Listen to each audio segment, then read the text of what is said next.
Hello mga kaergans, sa naghahanap sa atin ito, Yuben MT 4-16x50 side focus illuminated reticle.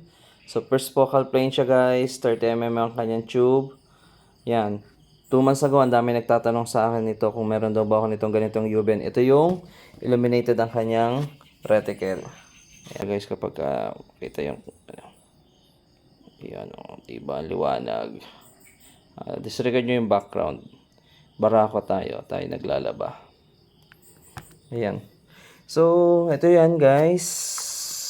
Yuben MT4-16 na illuminated reticle.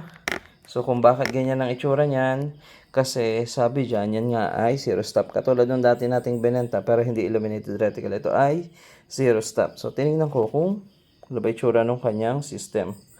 Paano siya nagsi-zero stop. So, ayan siya. Ayan. Katulad din halos sa Discovery, may makikita kang ganyang part. Yan yung ilalak mo kapag nakapag zero ka na, ilalak mo yan pababa. Pag nailak mo yan pababa, titigil na ng pag-rotate. Hindi na yan magro-rotate. So, ayun, nakalock siya pababa. Chinek lang talaga natin kung paano ba yung kanyang zero stop. So, meron tayong stock nito. PM lang po kung interested. Around 14 inches. Yan.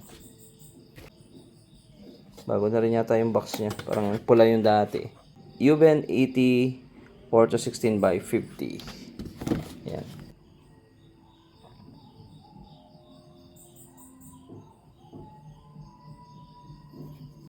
Mga kasama nga pala niya, ito, yung kanyang sunshade, manual, tapos ito, para yan dito, kinakabit yan. Yan. Idiin mo na lang, mababaw pa kasi yan.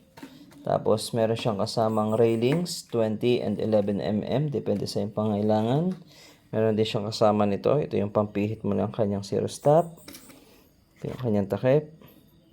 Yan, meron siya ditong goma para hindi pasukin ng tubig. Tapat lang natin sa zero. Yan. Lambot. Malambot na siya ngayon. Itong kabila. Dihila pa rin yung kabila. Pero ito locking stop. Bihira naman tong gamitin eh. At kung naghahanap pa kayo ng iba pang scope, so buko dito sa ating Yuben 4-16x50 side focus illuminated reticle.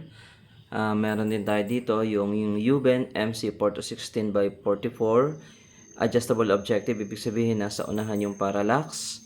Meron din tayo dito yung una nating binebenta, mabenta rin to, CL 4-16x44 adjustable objective din yan.